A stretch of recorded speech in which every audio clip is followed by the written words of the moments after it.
Hey everybody, so you're gonna get something a little different from me tonight. This is me pretty unfiltered because I'm not very happy about something I was just told about. Um, I think that as a realtor and somebody that's in the real estate business, we have an obligation to help the people that we work for and that we work with. Um, Realtors and mortgage brokers, the same. I think that our number one priority is giving good advice to people that come to us and ask for it. Um, because they're the people who pay our bills and because we're lucky enough to have a job where people trust us to help them make decisions, probably the biggest financial decisions of their life.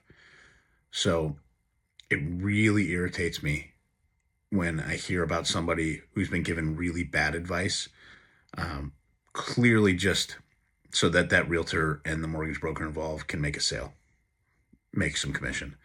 It's absolutely appalling to me. Look, we have to make a living, but do it honestly. And okay, yeah, I'm sure if I were to give you the specifics of this, somebody would quibble with me and say, well, that's the person's right to make a bad choice. Sure. But if you're a realtor or a mortgage broker and you recognize that the person you're dealing with has extremely limited financial knowledge, they've got a bank account, they've got a job, that bank account has almost no money in it, they're able to qualify for a zero down loan because they served our country and they've got a VA loan entitlement. Um, so they can get a zero down loan. They don't have to have cash in the bank. They're able to get seller concessions to pay for things down. If that person understands the risk and the actual costs of buying a home and owning a home, that's great. I'm all for it. The American dream is owning your own home, eventually paying it off, and truly owning it. And it's one of the greatest ways that you can build wealth in this country is owning real estate. 100% all for it. My first home I bought with almost no money down.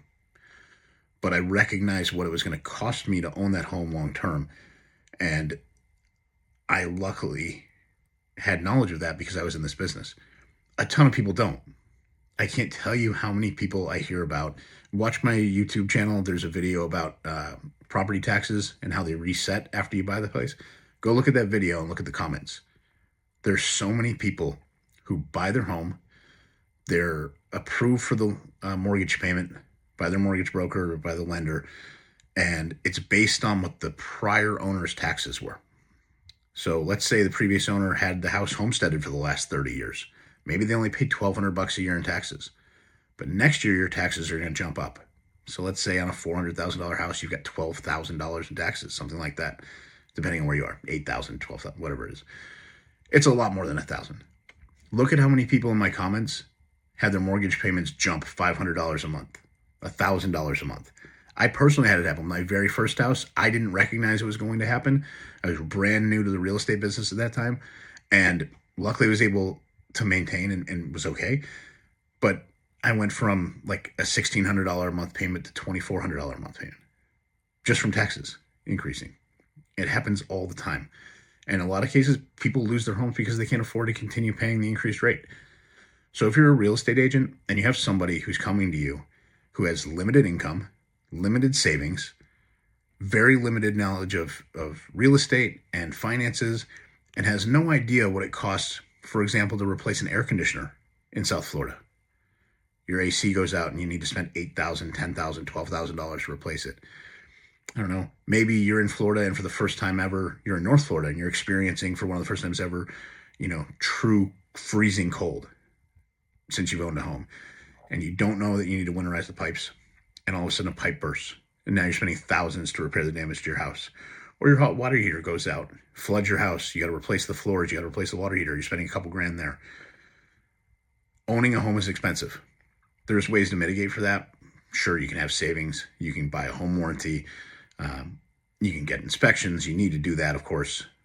And you can mitigate some of the risk. But if you're somebody that's buying your first home, you have no idea what it costs to maintain a home, and your realtor is not warning you about it, go find another realtor. It's insane that somebody would push someone with limited income, limited savings, almost no knowledge of buying a home, of owning a home, of what it costs to maintain a home, and tell them, this is what has me mad tonight. Somebody with a $1,500 a month rent rental payment was told that they're going to save a ton of money by moving into a place with a $1,200 a month mortgage payment. You're not, because next year your mortgage payment's going to be more than it is now because taxes and insurance increase, and that home is going to have maintenance needs. At some point this year, I guarantee it, no matter what, you're spending at least $1,000 on something. That's owning a home. You have to set aside a percentage of the home's value every single month to maintain that home. And if you get lucky, maybe you buy a brand new home and you get lucky and you go a few years or 5 years with nothing, I guarantee you're going to get hit at some point with more maintenance that you have to pay for. Or let's say, being in South Florida, a hurricane comes through next year and floods your house. Because, for example, this example here, the person I'm talking about, they're looking at buying a manufactured home in a flood zone. And the realtor didn't bother to warn them about the possible increasing cost of flood insurance as flood insurance subsidies go away in the next few years. Didn't bother to warn them about taxes increasing. Didn't bother to mention to them that, hey, you'll have insurance, but there's a big deductible for flood insurance and for hurricanes and homeowners insurance. So when you have damage, not only is there a deductible, but you have to pay for things out of pocket first and then get reimbursed. And if you're somebody who has good credit, for sure that helps. But if you have $0 in savings, what are you going to do?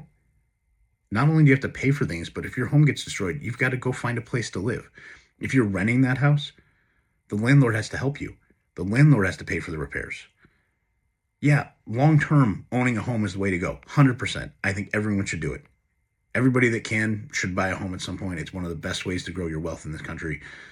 But if you're not educated about the possible costs and the expenses of homeownership, you shouldn't buy a home yet. And if your realtor and your mortgage broker aren't helping you understand what those costs are, or they're not giving you a true picture of the cost of ownership, go find another one, because they're doing you disservice.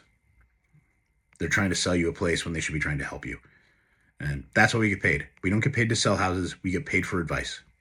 That's what the job is. Everybody can be flashy and market all they want, and they're not making a difference. All you're here to do is help people sell the home and buy a home efficiently, legally, and with the best possible information. That's our job. So if you don't want to help people, find a new career. Do better.